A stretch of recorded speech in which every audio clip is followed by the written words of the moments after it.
এমন একজনের জন্য আজকে দোয়া করব, যিনি হলেন আমাদের যিনি ৮০ সালে ৮২ সালে যিনি রাষ্ট্রের মধ্যে ক্ষমতা ছিলেন, হুসাইন মুহাম্মদ এরশাদ। বলেন মারহাবা।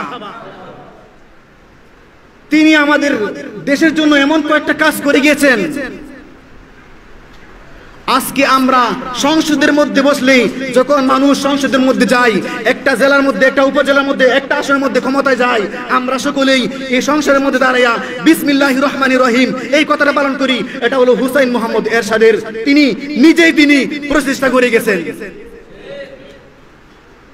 আর আজকে এই হুসাইন মুহাম্মদ এরশাদকে নিয়ে অনেকেই কারা কটূক্তি করে। আমি মনে করি যখন আমাদের বয়স থেকে, আমার পিতার বয়স থেকে, দাদার বয়স থেকে ইসলামের জন্য যারা জীবন দিয়ে গেছেন, যারা ইসলামের জন্য রাজনীতি করে গেছেন, তিনি হলো একমাত্র একটা ব্যক্তি, হুসাইন মুহাম্মদ এরশাদ। কথা বলুন ঠিক কিনা? যিনি সর্বপ্রথম ইবতদায়ী মাদ্রাসার মধ্যে, আলিম মাদ্রাসার মধ্যে তিনি যেই বিল পাস করেছেন,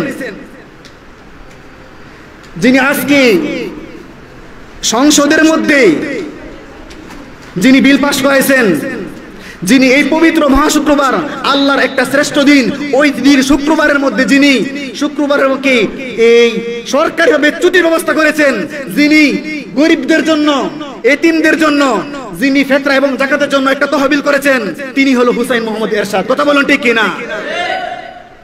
সবচেয়ে যে গুরুত্বপূর্ণ ব্যাপারটা হলো, তিনি প্রতিটা মসজিদের হুজুরের জন্য, ইমাম সাহেবের জন্য বলছেন যে সরকারি থেকে ভাতা হবে, কিন্তু তৎকালীন সময় তিনি দরখাস্ত দিয়েছেন, আজ পর্যন্ত এটা মঞ্জুর করতেছে নাই। তিনি নিজে দিয়েছেন, কিন্তু এখনো হচ্ছে না।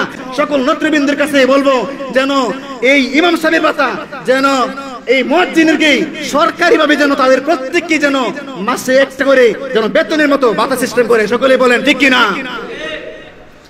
আর আজকে আমরা শুক্রবার সহ আমরা যে ৫ ওয়াক্ত নামাজের মধ্যে আমরা আজান দেই, তৎকালীন সময়ের মধ্যে কোনো সিস্টেম ছিল না। এখন আমাদের সমাজে প্রযুক্তির মাধ্যমে এমন একটা সিস্টেম আছে, রেডিওর মধ্যে এবং টেলিভিশনের মধ্যে আমরা আজান শুনি। আজানের পরে যিনি সরকারিভাবে প্রথম যিনি আজানের ব্যবস্থা করেছেন, যিনি মাইকের মধ্যে আজানের ব্যবস্থা করেছেন, যিনি টিভির মধ্যে, যিনি রেডিওর মধ্যে আজানের ব্যবস্থা করেছেন, ওই ব্যক্তিরা হলো হুসাইন মুহাম্মদ এরশাদ। কথা বলুন ঠিক কিনা? শুধু আজানই নয়, আজানের পরে দুরুদের ব্যবস্থা করেছেন, আজানের পরে দোয়ার ব্যবস্থা করেছেন। আর অনেকেই যে এখনই আমাদের সমাজ বলে না, আজানের পরে দোয়া নাই। কিন্তু এখনো যারা এখন টিভি দেখে, তোমরা যদি বলো যে না আজানের পরে দুরুদ নাই, দোয়া নাই, তাহলে তোমাদের জন্য টিভি দেখা হারাম হবে। কথা বলেন ঠিক কিনা? কিন্তু হুসাইন মুহাম্মদ এরশাদ এই রেডিওর মধ্যে, টিভির মধ্যে তিনি আজান চালু করেছেন এবং আজানের পরে তিনি দুরুদের ব্যবস্থা করেছেন, তিনি আজানের পরে দোয়ার ব্যবস্থা করেছেন।